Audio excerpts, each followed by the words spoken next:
Hey, here we are again talking about another chapter in media ethics. Media ethics at work.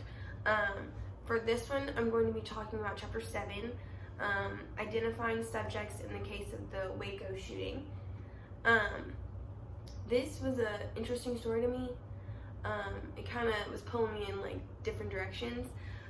So I'm just going to give you the general idea of the chapter, and then we're going to talk about what we think about it. So it talks about Janet Wheeler, and she is a news reporter in Waco, Texas. So in the beginning of the story, it talks about a young writer that is struggling with whether or not she should wait to put out some information or if she should go ahead and put it out. So in Waco, Texas, there was a shooting on Sunday, May 17th, 2015. It was between two biker gangs, the Bandos and the Cossacks. They both were in that Texas area, and they just thought that it was their land, and they just didn't like each other. So then they all came to a restaurant, and they just had an all-out brawl, and they just couldn't contain it. And so when it was all over, 9 people lay dead in the parking lot, 20 more were wounded, and police arrested 177 bikers. And they were all charged with the same crime, and they had $1 million bail. So it was just harder for them because some of them were out of town, so some of them weren't local. And I'm going to get more into depth into that. So as you go over through the story, news reporters just start trying to go at the story, trying to just like, oh, I need to put this story out. Oh, I need to put this story out. I need the names, like who are the people that are dead? Like, can we get the deceased, the names of the deceased? And the police department just didn't want to do that yet because they wanted to wait to contact the next of kin or family members of the people that have just died. I mean, they just wanted to wait so that way they just wouldn't find out in such a horrific way. So as you read through it, Wheeler talks about were they from the so-called biker group, or were they local bikers? Like, did they come out of town? Were they from there? Like, we didn't really know much about where the bikers were from. So it turns out that there was a competing station, a competing news writing station. I think that's the right word. And so they apparently got the names of the deceased from a local justice of peace who released them. So they automatically just put out the names of the deceased, and the police didn't tell them. Somebody random told them. And so Wheeler's news company just wanted to start scrambling, and then they started calling the police and were asking, can we get the names of the deceased? Like, can we put out our article? Can we put this on the news for our 5 and 6 show? And so the competing news writing company actually aired it, and they aired it on their show, and they put it on their website, and they put out that 2 of the 9 turned out to be from Waco. The other were from 2 cities in Texas. One of the Bandos, one was a Bando, 7 were Cossacks, and 1 was not a member of any biker gang.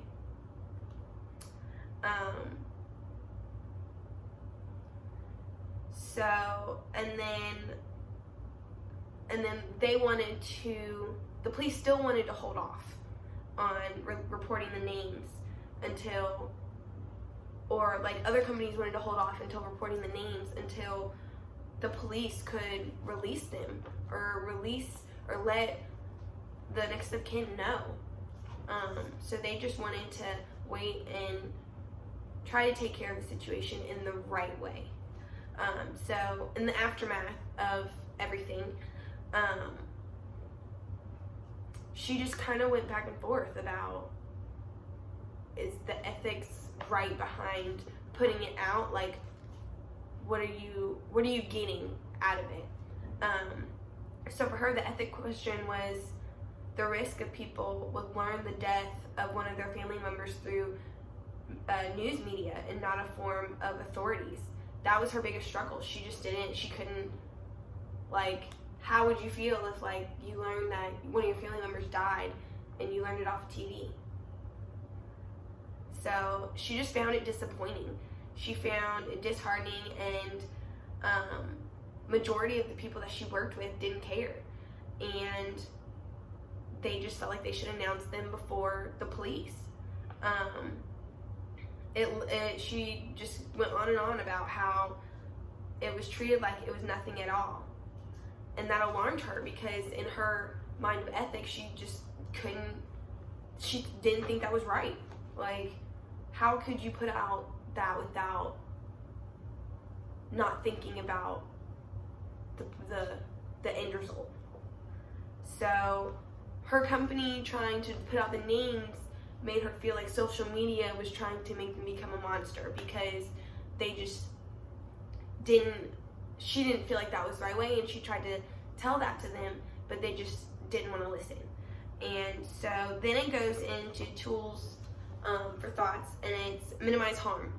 And so after I read through all the chapter, this really helped me dive down into picking apart the story. So this is the third element of the Society Professional Journalism Code of Ethics, and it is to minimize harm. And so this rule was just brought about of treat others the way you would want to be treated, which I feel like a lot of people say nowadays, and that's a lot of back and forth of,